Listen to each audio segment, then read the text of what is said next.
Sajiba bolia eshesham sadikari. Bulia rohile tume obidyara bhare. You came into this world of birth and death saying, My Lord, I will certainly worship you. But you have forgotten this promise and remained in great ignorance. Tumara loite ami hoinu obatar, ami bina bandhu ara kyache tumar. I have descended just to save you, except for me, who is your friend. Eneche aushadimaya, nashi baru lagi, Harinama Mahamantra lautu vimagi. I have brought the medicine to eradicate the disease of illusion.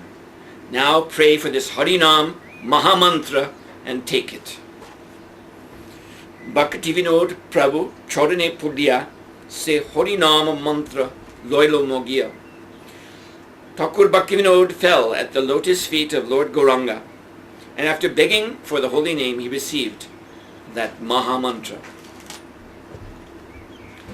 So now we will recite Kali Santarana Upanishad together.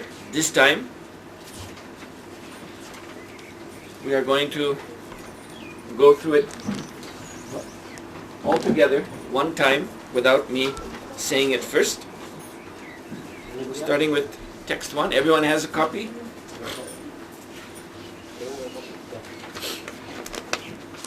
So text 1. Hari Om Dvaparante Narara Brahmanam Jagama Katam Bhagavan Gam Payatan Kalim Santareyamiti Sahovacha Brahma Sadhu Prishtosmi Sarvashruti Rahasyam Gopyam Tatchinu Yena Kali Samsaram Tarishyasi Bhagavatta Adi Purushasya Narayanasya Namocharana Matvena Nirdhutta Kalir Bhavati Narada Puna Prapracha Tannama Kimiti Sahovachya Hiranyagarbha Hare Krishna Krishna Krishna Hare Hare Hare Rama Rama Rama Hare Hare Iti Shodashakam Nam Kali Kalmashanashanam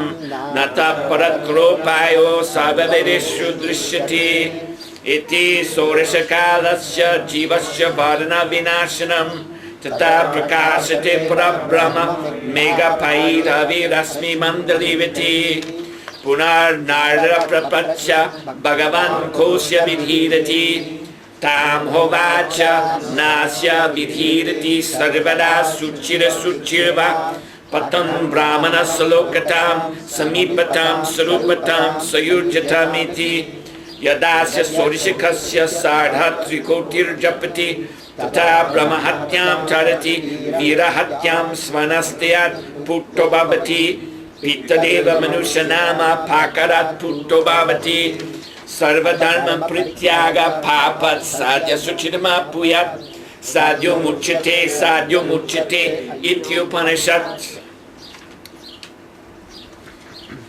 So Friday we stopped at text 8. Narada Muni is asking another question. Punar Narada Prapacha Bhagavan Kosya Vidhirati. Narada again asked, O Lord, what is its procedure like? So I explained this word vidhi.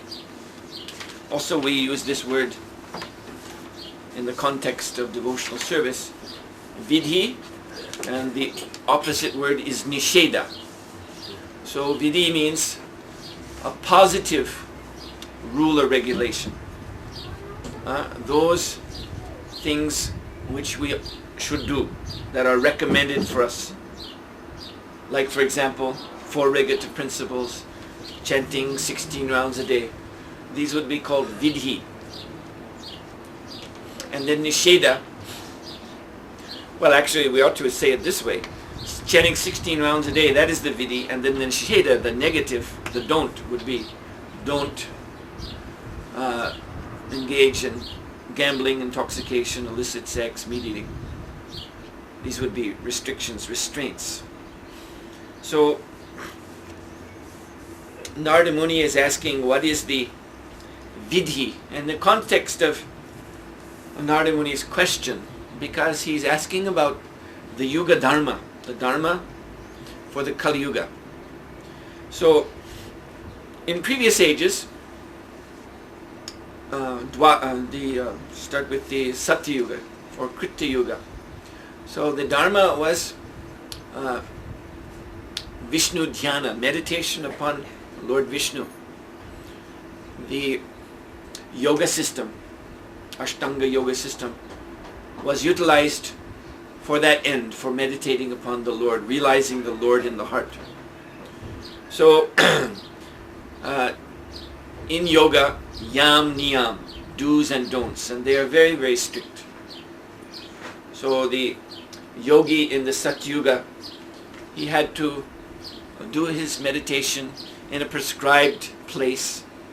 This is also mentioned in Bhagavad Gita, must be a sacred place. So he must stay at the bank of the Ganges, or he must stay in the Himalaya mountains, or in some sacred forest, Naimisharanya, for example, Jarikanda, and these places great sages used to stay. And because the lifespan in the Satyuga was very long, up to 100,000 years. So therefore, one can just imagine how much time such a person in that age would be meditating. Actually, at least 60,000 years. So you're in TM. What do they do? 15, 20 minutes a day? 15 minutes a day. Yeah, so 60,000 years. This is serious yoga. And it was unbroken. They would sit down, they would meditate and go through these 8 stages of yoga. Yam, niyam, asan, pranayam. These first 4, that constitutes what is known as Hatha Yoga. And then onward, Pratyahara, next stage, to withdraw the senses, pull back the senses from the sense objects, so that there is no more perception of sense objects. Of course, that is aided very much when one does his yoga meditation in a very lonely place, sacred place. Pratyahara, and then dharana, concentration, dhyana, fixed meditation, and then finally samadhi, transcendence. And then in this samadhi state, one can gradually come to perceive the Paramatma in the heart. So this would take a long, long time to master these stages. That's why 60,000 years was required. And pranayam means, you see, people practice Hatha Yoga, or they call it Hatha Yoga. But pranayam, control of the breath, ultimately means to suspend the breath, to suspend the incoming breath into the outgoing breath. And one lives on breath alone. Because what is this body? According to Ayurveda, this body is, the life is sustained in this body by pranavayu, by air. So one who knows this, who is able to access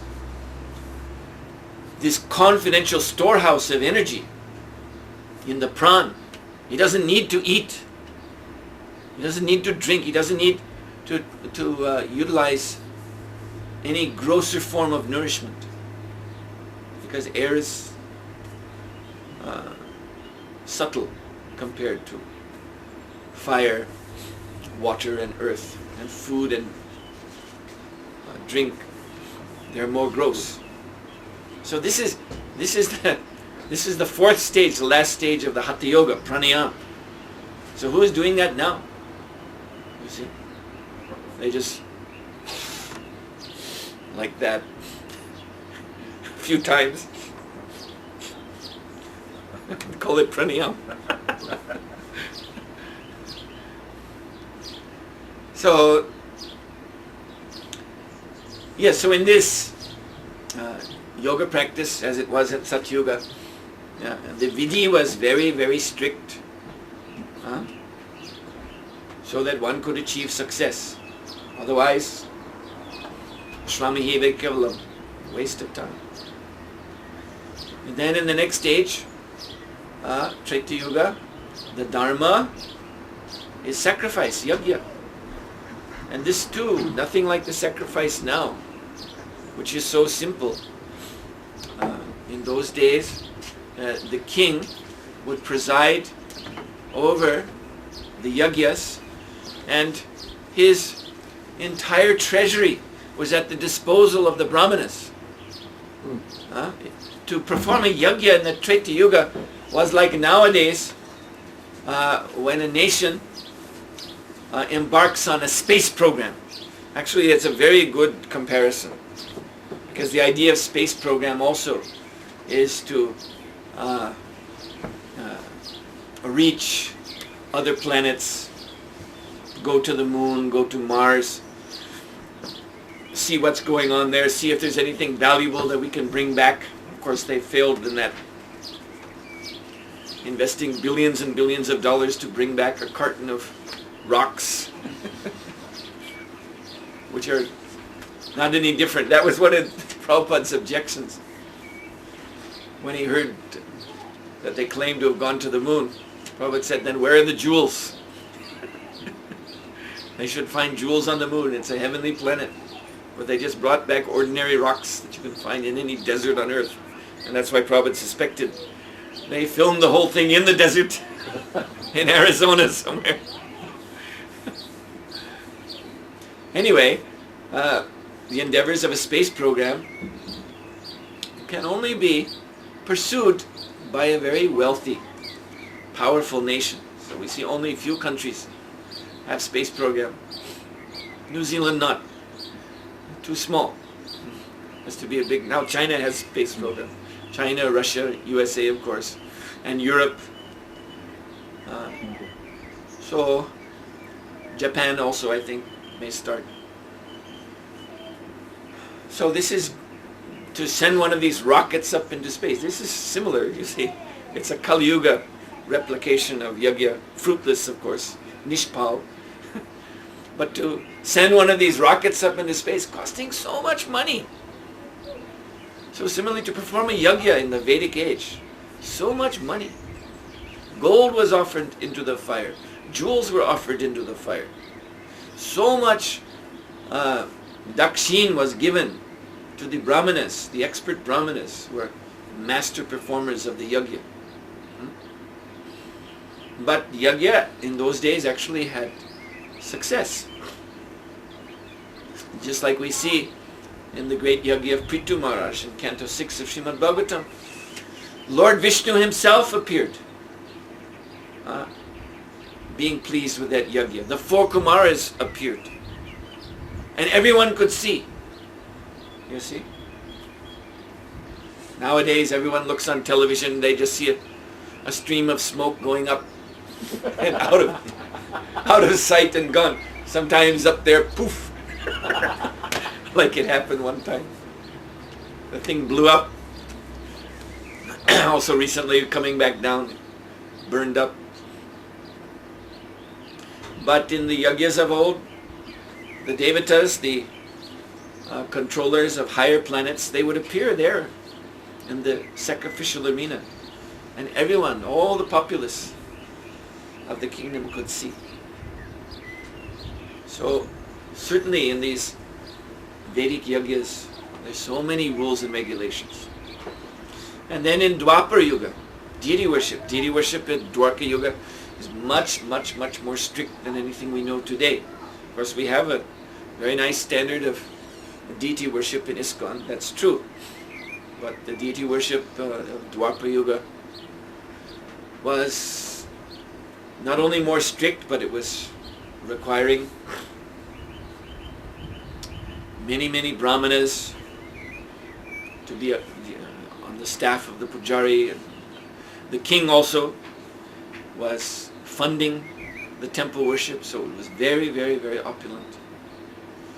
And again, in those days, I think I mentioned this last time, it was not so unusual in Dwapara Yuga for the deity to speak to his devotees. There's so many narratives we have from Dwapara Yuga in which the deity would speak. Sometimes the deity would walk. Shakshi Gopal story, the deity walked all the way from Vrindavan to South India. Banki Bihari and Vrindavan also. That's why they only have darshan at Banki Bihari. They open the curtains very briefly and then close them, because one time so many devotees were there in great ecstasy seeing the Lord. Such an outpouring of transcendental emotion. And Lord Banki Bihari, he couldn't restrain himself. He walked down off the altar to be with his devotees. He walked into the, can you imagine? He came down off the altar to be with his devotees, to touch them, to embrace them. And then they had to rebuild the whole temple because now he was over there instead of so the whole temple had to move.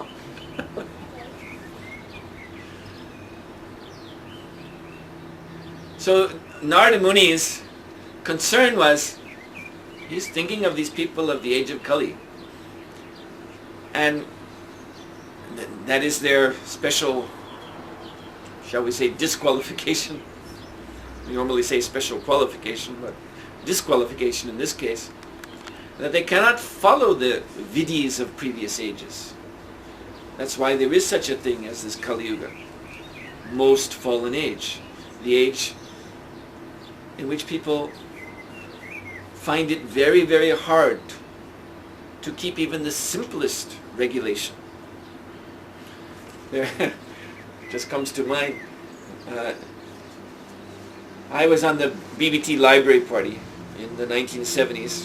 We were traveling to different universities in the USA and later in Europe and offering professors and libraries, the academicians, Srila Prabhupada's books. So myself and another godbrother, we went to the University of Syracuse in New York State. And at this place there was one professor with the name Agananda Bharati. Now he was not an Indian by birth, he was actually Austrian from Vienna.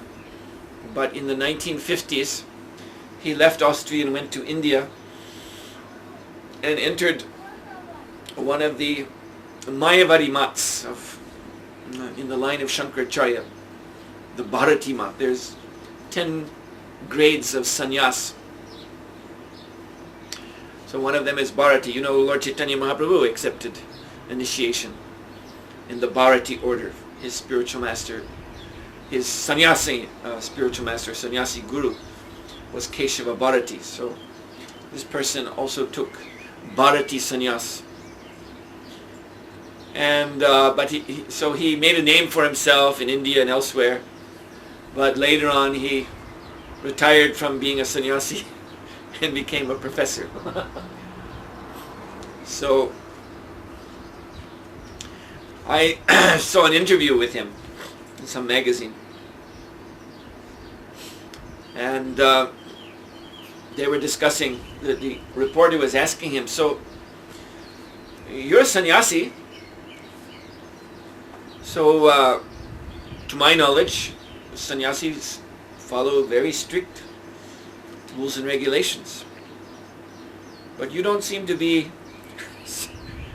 yourself so strict in what you're doing. So then this Agananda Bharati, he replied, yes, because now it is Kali Yuga. He said, this you have to remember, it is Kali Yuga now. So we don't follow in this day and age. Previous ages we had to follow, but now in this age you can do what you like. And he said, therefore I'm glad to have been born in Kali Yuga. He said, I would rather eat salami, which, you know, is very popular in Austria.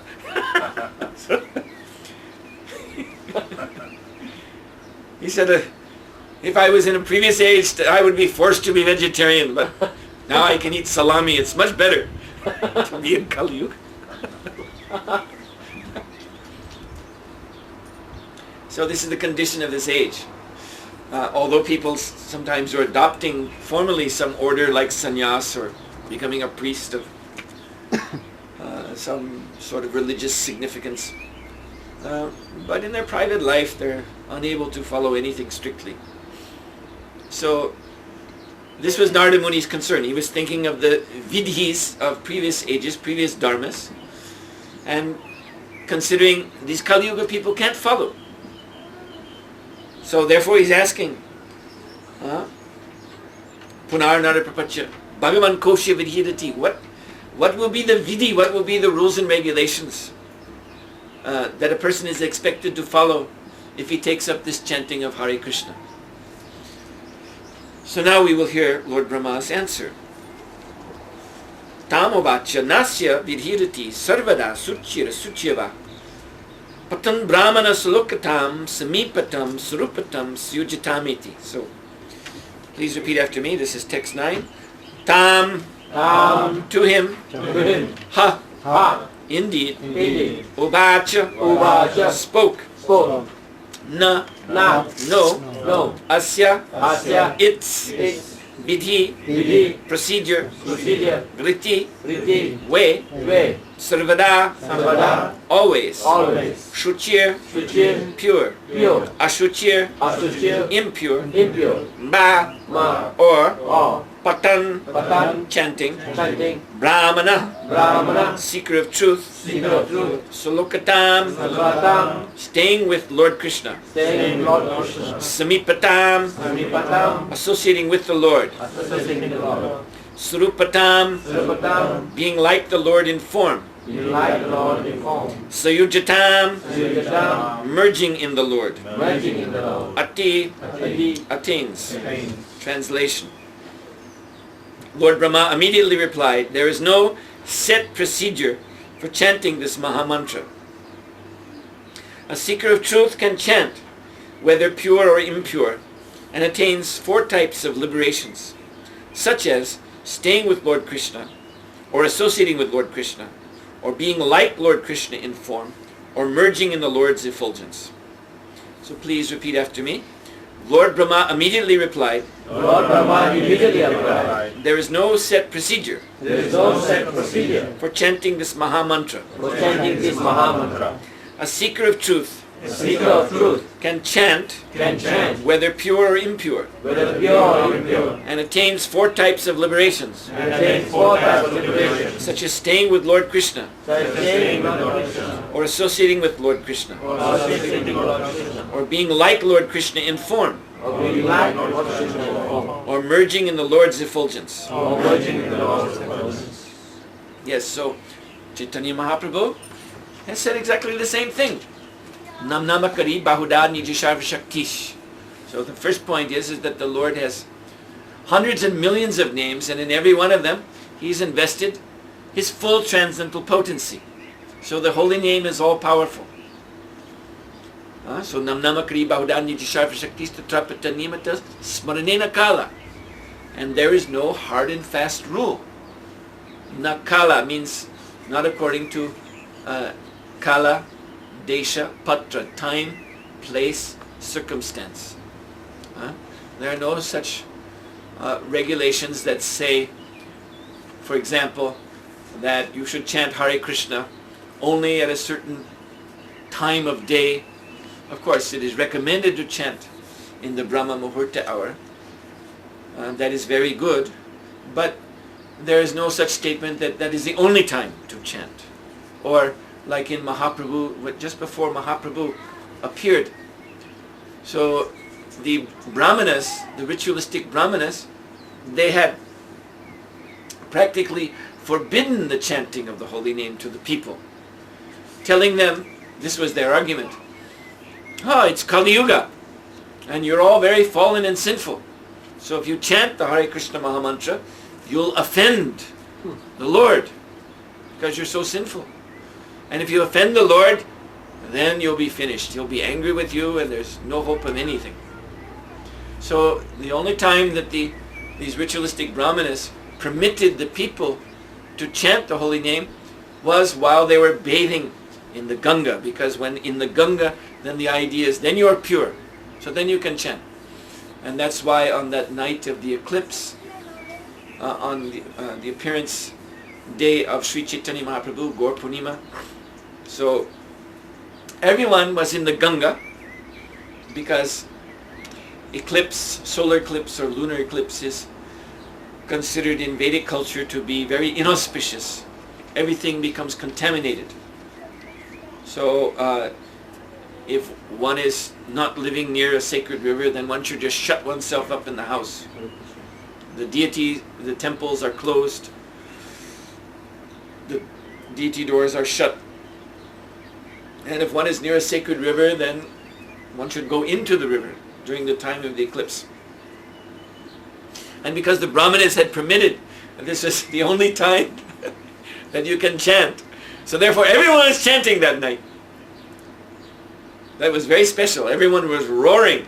Hare Krishna, Krishna Krishna, Hare Hare. Hare Rama, Rama Rama, Hare Hare. So it was in these conditions that Lord Chaitanya Mahaprabhu appeared in this world. And of course Mahaprabhu's mission was to get everyone to chant all the time, not just when they're in the Ganga. But this was the idea of these ritualistic brahmanas, that there are restrictions according to time, place and circumstance, even for chanting the holy name. And we can see here, this is the statement of Lord Brahma. So Brahma is the first Brahmana. The first Brahmana. He's directly the son of Garbhodakashai Vishnu, born of the Supreme Brahman himself, but moreover not just born, not just a Jata Brahmana, but he was initiated by the Lord and received Vedic knowledge from him and became such a qualified spiritual master that he instructs all the great sages and the demigods of the universe. So Brahma is the first Brahmana. All the Brahmana gotras, the Brahmana families, they ultimately, if they're real Brahmana families, they must be able to be traced back to Brahma. So here is Brahma saying, there is no nasya vidhirati. There is no restriction. There is no set ritualistic formula for chanting the Hare Krishna Mahamantra. No particular time, no particular place, no particular circumstances. So Mahaprabhu has said the same thing, nakala, no time, and then we should think in parentheses, place, circumstance, imposed on the chanting. And it was on this principle that Srila Prabhupada brought the chanting of Hare Krishna to such a fallen place as New York in 1965. So in those days in America, people had no idea, really, very, very unclear idea, anything from India. I mean, if you would, in those days, ask someone what they thought of India, well, of course, they would first of all think millions of starving people, and they're starving because they don't eat cows, and they have these fakirs who do the Indian rope trick. They make the rope go up, and then they climb, and they disappear. Pretty much what people thought of India. And Mahatma Gandhi too, they knew about. But Srila Prabhupada came bringing this authentic Vaishnava way of life, devotional service, exactly according to Bhagavad Gita, and of course the chanting of Hare Krishna Mahamantra, which was all completely new. to the people. They had, really no idea. I spoke with my godbrother Umapati Maharaj, who was one of the very, very first to attend Srila Prabhupada's lectures at 26 Second Avenue. And he was a Buddhist. He had been a Buddhist. So he knew something about Buddhism. And he said, whenever I looked at what Swamiji was doing, there was always something that didn't fit. You see, because he had a shaved head. I knew that from Buddhism. But there was something in the back, this sikha. That was, what is that? It doesn't fit. And then they have the robes. But he had these brahmacharis wear the robe. So I was familiar with these robes. But then there's also this tail in the back part of the dhoti, which is not there. So he said, I was always confused. I could never make out what's really going on here. So, but Srila Prabhupada simply stressed the chanting of the Hare Krishna Mahamantra. So, in those early days, when Srila Prabhupada would hold the evening program, the first 45 minutes to 1 hour was simply chanting the same melody. Hare Krishna, Krishna Krishna, Hare Hare, Hare Rama, Rama Rama, Hare Hare. 45 minutes to 1 hour. And everyone was invited to bring their favorite musical instrument. They'd bring different drums and tambourines and clappers, and some were playing on horn and guitar, of course, joining in. And then Prabhupada took this kirtan to Tompkins Square Park, and it would go on there for hours and hours, and simply focusing on the chanting. And the prasadam, of course. And so these two things, they purify the heart, they purify the mind. And it is by this experience of purification then that we can perceive what is Krishna consciousness. It is not an intellectual thing. Prabhupada used to say like that. It is not something to be, you can't grasp it by the intellect. The intellect also, in other words, there's something to grasp for the intellect. It's not that it's anti-intellectual, but the intellect, when it is impure, it also cannot understand. So, first of all, senses, mind, intelligence, consciousness, everything must be purified. And so we chant Hare Krishna. And again, there's no consideration of, like I said, New York, 1965. How far away could you get from the social, cultural context of the chanting of Hare Krishna? You couldn't get any farther away. In India, they know the chanting. In Kumbh Mela, people are chanting Hare Krishna. I've seen that myself. Not just Gaudiya Vaishnavas, but sadhus from Rishikesh. They sit down and they chant Hare Krishna. Usually they chant Hare Rama first and then Hare Krishna. But they chant. It is known. But New York in the 1960s, totally different circumstance, totally different place. But on the strength of Lord Brahma's own statement, Srila Prabhupada brought the Mahamantra to New York. And, as it says here, Suchira Asucheva, whether one is pure or impure, one should chant. And what is the result? Patan Brahmana, that person who is on the spiritual path. Patan Brahmana means spiritual path. By this chanting alone, Salokatam, Samipatam, Sarupatam, Suyujatamiti. 4 kinds of liberation are mentioned. Often we find, like in the Bhagavatam, 5 kinds of liberation. There's one not mentioned in this list, Sarishti. But Sarishti can be subsumed or brought under Samipya. Samipya means to have a personal relationship, personal association with the Lord. And sarishti means to share in the Lord's opulences. So if one has association with the Lord as his servant, then one naturally shares in his opulences. So in this list we can just think that Shrishti is there, included in Samipatam.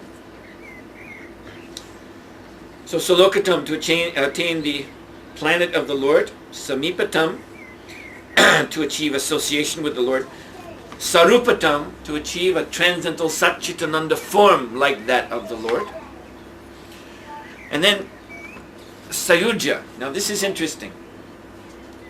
Now in this translation, this is as we understand from Srila Prabhupada, that Sayuja, Brahma Sayuja, means to merge into the effulgence of the Lord. So then someone may ask, well, but is that a goal to be desired in chanting Hare Krishna? No, not for the Vaishnavas, but it is not only the Vaishnavas who chant Hare Krishna. As I said, in Kumbh Mela, different kinds of sadhus, they're often Mayavadis, impersonalists, but they still chant Hare Krishna.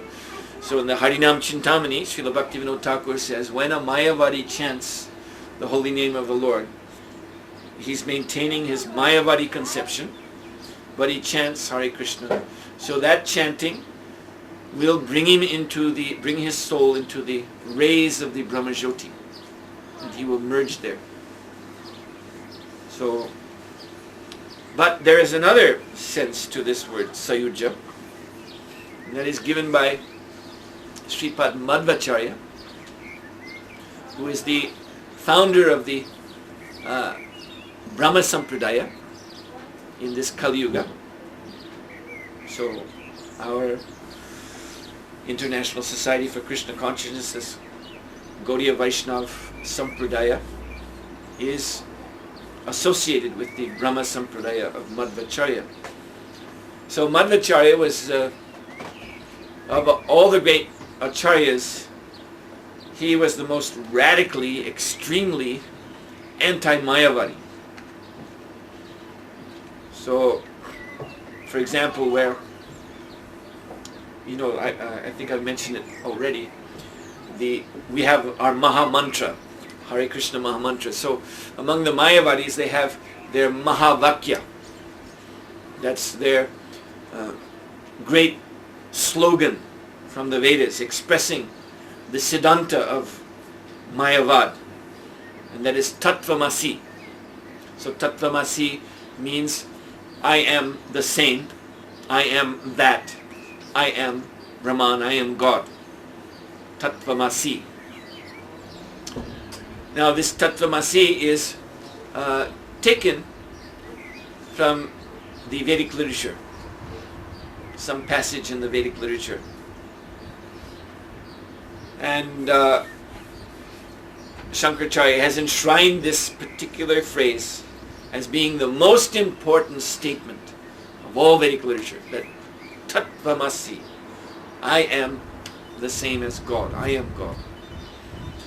But Madhvacharya, he has said, Shankaracharya has not quoted it properly. So Madhvacharya has argued that phrase, in the context of the complete sentence, should be understood as Atattvamasi. Now this is very radical. Very radical. It means, in other words, it means I am not the same. This is very radical. It makes the scholars squirm. You see, it's possible. It's a possible interpretation, but they think it is forced. They think, oh, why is he arguing like this? But this was Madhvacharya. He was very, very, whatever Shankaracharya argued, he would argue the exact opposite. He was so. That's why you always see Madhvacharya, big, stocky, sadhu, Vaishnava sannyasi, and he's always keeping two fingers in the air like this. holding up two fingers, which means we're not one. There is always two, the Lord and the soul, and they never become one. And oneness, of course, Advaita, that is the essence of the Mayavadi philosophy, Tattvamasi. So anyway, I'm speaking about Madhvacharya. So Sripad Madhvacharya, he has explained this Sayujya also completely opposite to the Mayavadi. Shankaracharya has said Sayujya is the supreme liberation because there you merge, ekatvam, merge into the impersonal effulgence. They take this impersonal effulgence to be the supreme Brahman. And so Sayujya means to merge into that effulgence, become one. So Sayujya Mukti is glorified by the Mayavadis. But Madhvacharya has denied that Sayujya is merging. His explanation is that it is a sharing. The liberated soul shares the Swarupananda of the Lord. That means the Lord's own bliss, His own ecstasy in being the Lord. So the liberated devotee who is completely subordinated himself, because this is the requirement, one has to become totally submissive to Krishna, to the Supreme Personality of Godhead, totally surrendered to Him, and then one can be blessed by the Lord to share His own Rupananda. So it's a sharing, it's not a oneness, and the devotee, the liberated devotee, he retains his individuality. There's a relationship. But by the grace of the Lord, he's also tasting the Lord's own bliss.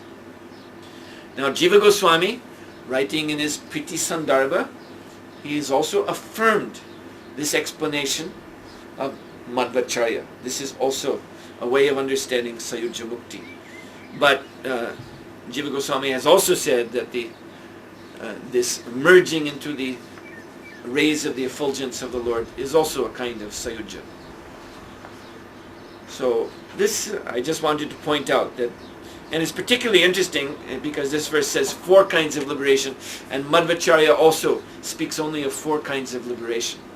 So that is also a way of understanding this verse. That all the 4 kinds of liberation mentioned here may be understood as being personal. But it can also be impersonal. That is not the desired goal of any devotee, to merge into oneness with the Brahmajyoti by chanting Hare Krishna. But the Mayavadis may achieve that. So we can move on to text 10.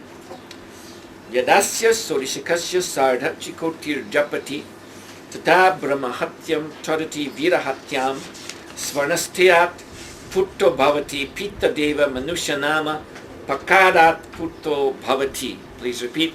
Yada, when, asya, as this, Sorishakasya, collection of 16 names, Sardhatrikotir,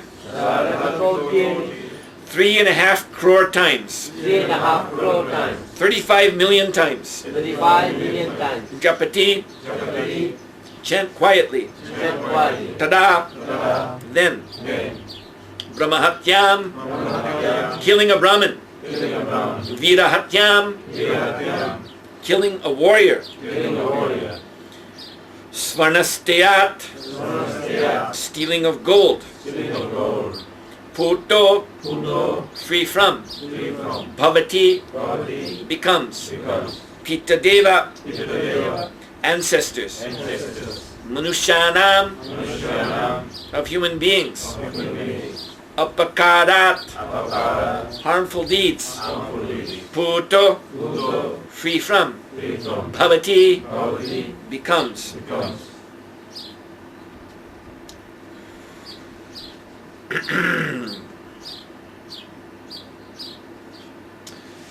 Translation: when one chants this Mahamantra of 16 names 3.5 crore times, or 35 million times, then he absolves himself from the killing of a Brahmana, assassination of warrior, or stealing of gold, or the harmful deeds to forefathers or any other human beings. Please repeat. When one chants this Mahamantra of 16 names, 3.5 crore times, 35 million times, then he absolves himself from the killing of a Brahmana, assassination of a warrior, or stealing of gold, or the harmful deeds to forefathers or any other human beings.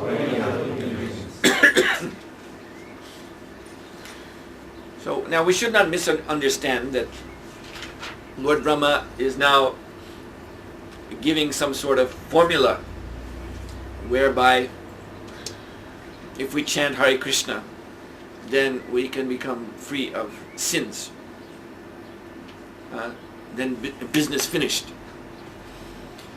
Actually, this instruction is very much, it reminds me very much of an instruction that Lord Chaitanya Mahaprabhu gave to one wealthy, he was formerly a wealthy landowner in Bengal. His name was Subudhi Roy. Now Subudhi Roy, he had taken under his care Nawab Hussain Shah when Nawab Hussain Shah was a small boy. And sometimes, because he had a fatherly relationship with the Nawab, so sometimes he was correcting him. This was done out of love. And Nawab Hussain Shah was very grateful to Subudhi Roy for showing him, keeping him on a disciplined path as a youngster. So on the strength of his good upbringing, Nawab Hussain Shah rose to the top and became the Nawab of all of Bengal. And so he was very grateful to Subudhi Roy. But it so happened that once Subudhi Roy had given, of course now it's all very controversial, but in those days, 500 years ago, it wasn't so unusual for a guardian, for a parent, for one who had authority over a child to sometimes give the child a whack with a bamboo cane. And so Subudhi Roy used to do that if the young Nawab was not behaving himself. And once he gave him such a whack that it left a mark on his back. So after Hussain Shah grew up and became the Nawab, the Muslim ruler of Bengal, and he got married, so his wife, the Begum, she saw this mark on his back, and she asked, where did this come from?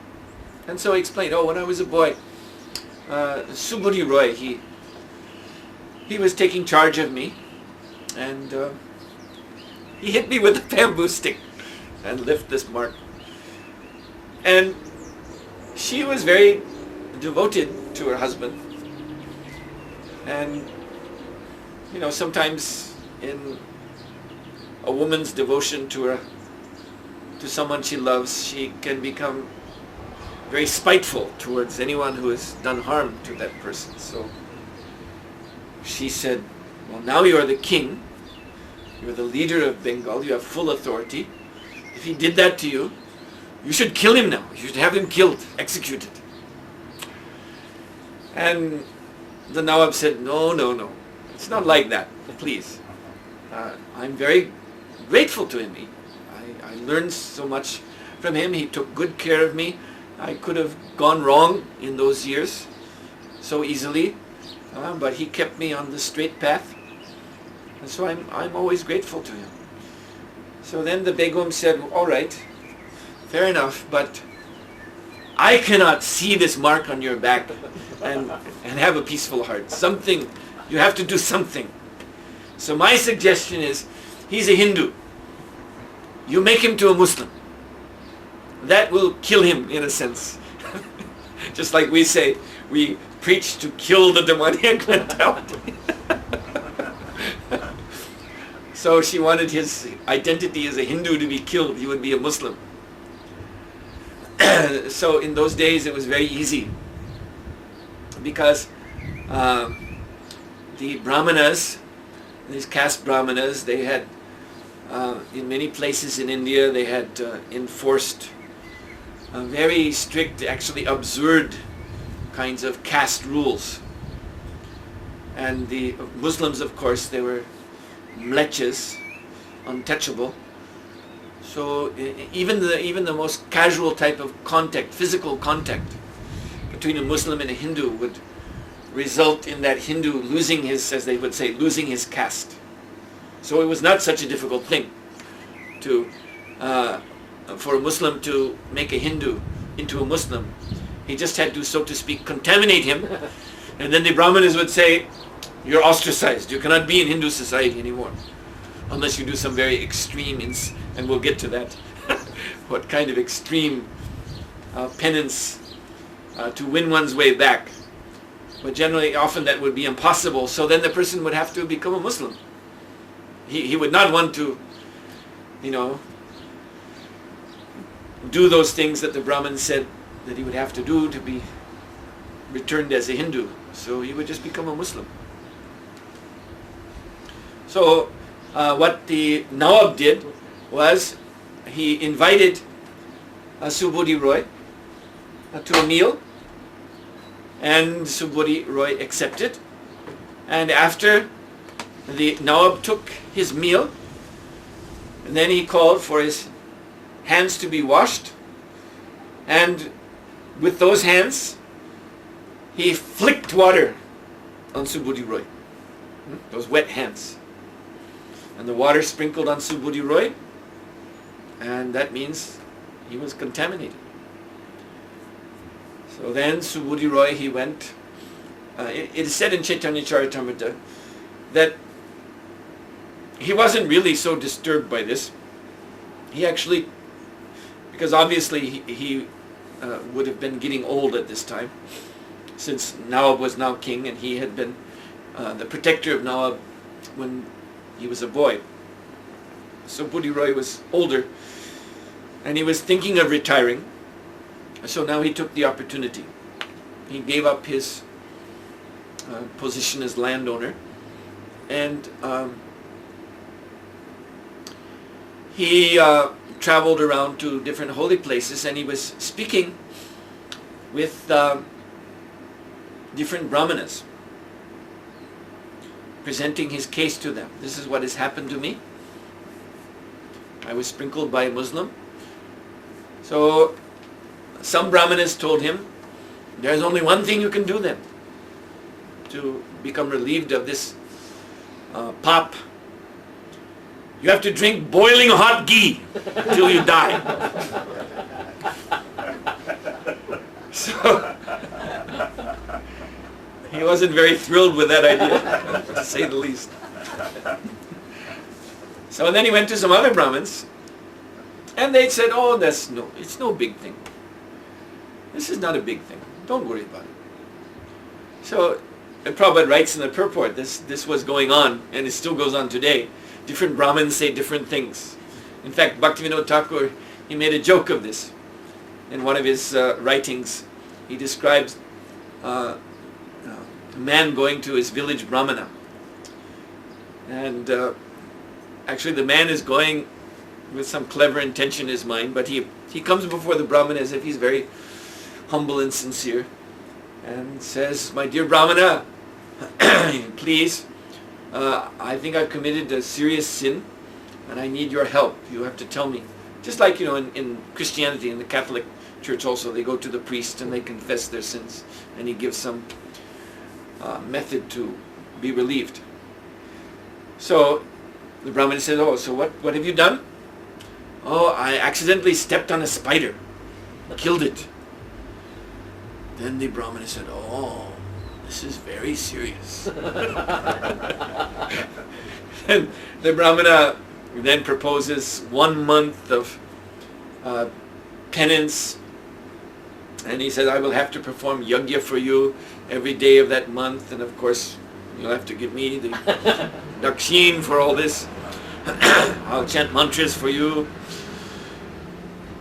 And so, as I said, this man is being clever. So he said, "Oh, so 1 month, and you'll do yajna, chant mantras every day for me, and well, obviously I'll have to pay you a lot." That's what you say. "But you know, Vipraji, isn't it a few weeks ago your own son stepped on a spider? I don't remember that he had to do those things." Then the Brahmana, and then he looks up in some big book. "Oh yes, you're right, yes, it's not such a serious thing." And so the man has caught the Brahmana because all he wants to really do is just make money. You see? So this is Bhaktivinoda Thakur kind of ridiculing that smarter Brahmin system. So anyway, this Suraburi Roy, he approached Lord Chaitanya Mahaprabhu and asked him, "What shall I do?" And Mahaprabhu said, "You go to Vrindavan. Go to Vrindavan and you stay there. And you chant the Hare Krishna Mahamantra constantly." Yeah, now here, Lord Brahma says that you may have killed a Brahmana, you may have killed a great Kshatriya, you may have stolen gold, Pitadeva Manushanam Pakara, you may have done harm to forefathers or to other human beings. So he says that you should chant japa, Hare Krishna Mahamantra, 35 million times. Now, that if you chant 16 rounds a day with the intention of reaching 35 million Mahamantras, that will take you 55 years. So what he's doing is prescribing practically a whole lifetime of chanting Hare Krishna. So Chaitanya Mahaprabhu also told Subodhi Roy, you go to Vrindavan and you stay there and you chant Hare Krishna Mahamantra constantly. Just keep chanting. And then he said, when you approach purity in your chanting, and of course that takes time. Srila Prabhupada himself, we take this as an instructive statement by His Divine Grace. We take that Srila Prabhupada is a Nitya Siddha Vaishnava. But he himself said it took him 30 years of chanting Hare Krishna Mahamantra daily before he was actually to reach the pure state. This is, as I said, don't misunderstand this. Prabhupada, when he speaks like that, is speaking for our instruction. But if Srila Prabhupada says it took me 30 years, then we should expect that it will take us 55 years, like Brahma says. It will take us more time. And so Mahaprabhu said, then when you come to the point of chanting purely, then all of these sins, they will drop away. They cannot hold you back in your spiritual life, going back home, back to Godhead. So Brahmaji is saying the same thing. Take it seriously, in other words. Of course, someone may come up with a quote, well, but it says if you chant Hare Krishna one time, then you destroy more sins than possible to commit. But that sort of statement is to be understood as an exceptional statement. It can happen, but Krishna must make it happen. You see, that will be for someone who is especially favored by Krishna's mercy. We cannot assume that that statement applies to us. We should never do that. Just like you were asking this morning also. And can someone become Krishna conscious simply by shiksha, not by taking diksha, initiation, just shiksha, instruction? And my answer was, by Krishna's grace, anything is possible. You see? We find in Puranas the story of a mouse that ran up on the altar at night, and there was a big ghee lamp kind of very big ghee lamp that they have in the great temples, especially in South India. So this ghee lamp was sputtering, not burning properly, and about to go out. And the mouse came there, smelling the ghee and thinking, here's food. So the mouse stuck his nose into the ghee lamp, touched the wick with his nose, and moving the wick then caused the fire to flare up again. And thereafter the lamp was burning properly, nicely. But that flaring up killed the mouse. The mouse died.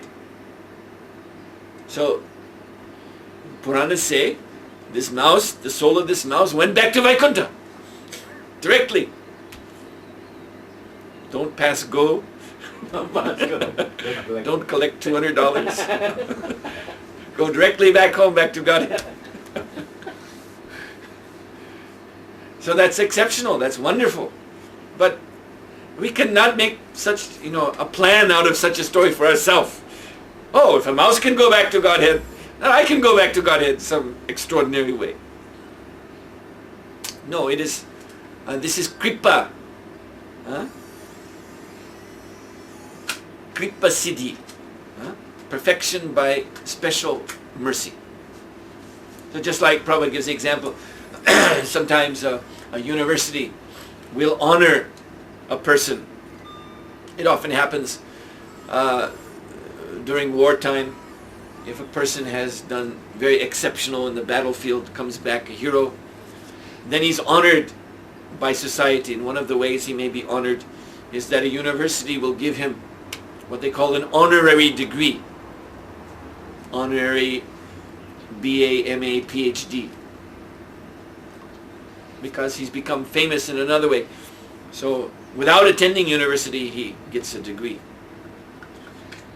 But if, suppose you're a young man in high school and now you're faced, what will you do after high school? Will you go to university or will you do something else? And you're being told, well, it's very important to get university degree.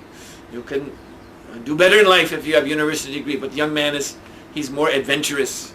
So he says, no. This person, that person, they were given honorary degree, so I'll do like that. But this is not very guaranteed. If someone thinks I'll get university degree in that way, just he plans his life for that, then he is probably going to be disappointed. Probably he's just fooling himself. So, therefore, Lord Brahma in this verse, he's telling us, take it seriously. Because now, Kali Yuga, yes, we all have sinful background. Everyone born in this age, just by our very birth here, is proving that we're very sinful. So Lord Brahma is not saying, yes, just chant Hare Krishna a few times and everything will be all right. These sahajas like to do that. These sahajas are such nonsense people that they say that deliberately don't follow any regular principles and chant Hare Krishna to show your full faith in the holy name. Make sure that you're not following any regular principles. Because that means you're having faith in something else. No. This is very poor logic. If the holy name is Krishna himself, and Krishna is the purest of the pure, and Krishna comes into our life by the grace of Guru and Krishna, then we should welcome Krishna. We should show loving respect and honor to Krishna by trying to live as purely as we can, even in this dark age of Kali Yuga. And as Prabhupada always said, that's not so difficult. Following 4 regular principles is not so difficult. Chanting at least 16 rounds Maha Mantra every day is not so difficult. This is not so demanding. It's, not like being asked to drink hot ghee till you die. This you can do. And this is the proper way to welcome the Lord into our life. So it's not a cheap thing. So therefore Brahma is saying, he's giving this 35 million Mahamantras formula as a means of overcoming any type of sin one may have committed. And this 35 millions, as we have calculated, it means a lifetime of chanting Hare Krishna, which is what Chaitanya Mahaprabhu told Subodhi Roy. Go to Vrindavan, stay there, and chant the holy name constantly. Kirtaniya Sadahari.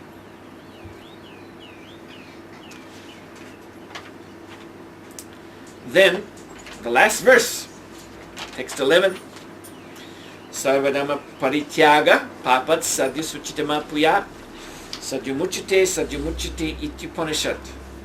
Sarva, all dharma, religious duties, parityaga, neglecting, papat, from the sins, sadhya, immediately, suchitam, purity, apuyat, certainly attain, sadhyo, immediately, muchyate, becomes free from, sadhyo, immediately, muchyate, becomes free from, ityupanishad, this Upanishad. By chanting this Mahamantra, one certainly attains purity immediately from sins caused by neglecting all religious duties. This is the Upanishad. Please repeat. By chanting this Mahamantra, one certainly attains purity. Immediately from sins caused by neglecting all religious duties. This is the Upanishad. This is interesting last verse, because it begins very reminiscently of what is known as the Charan Shloki of the Bhagavad Gita. That's chapter 18, verse 66. Charan Shloki means the pinnacle, the peak sloka of the whole Gita. What the whole Gita is building up to is one verse, which begins Sarvadharma Parityaja Mamekam Sharanam Braja. Here Krishna is saying that give up all varieties of dharma and just do one thing, surrender unto me. Now here the language is just a little bit different, and it's in a way almost ironical, because Krishna is saying give up all dharma. Here, Sarvadharma Parityaga, Krishna says Sarvadharma Parityaja. It's the same word but in a different form. Krishna is saying do this. But Parityaga means you've done it. Parityaga means you have already given up all dharma. So the verse is now saying, now completing what Krishna says, Mamekam Sharanam Braja, surrender to me. This verse is saying how you can surrender to Krishna. You see, you don't have to worry about giving up all other dharma, because by being here in Kali Yuga, that's already done. You see, that's not your concern now, how you will give up dharma. Because there is no dharma in this age, except for the chanting of Hare Krishna. Everything else is just, there are 5 kinds of adharma mentioned. So chala dharma, cheating dharma, pretentious dharma, and dharma which is unrealistic. In other words, one may be strictly following something, but that thing that he's following is not going to give him what he wants anyway. It's unworkable, unpracticable in this age. So there are different types of dysfunctional dharma. But real dharma then is only the chanting of a holy name. So this is how we can follow Lord Krishna's instruction. Sarvadharma Parityaja, that you've done already just by being here in Kali Yuga. Mamekam Sharanam Braja. He says, then you surrender to me. And then he goes on to say, Ham tam sarva papebhyo Mokshe sami masucha. You don't worry if you surrender to me, because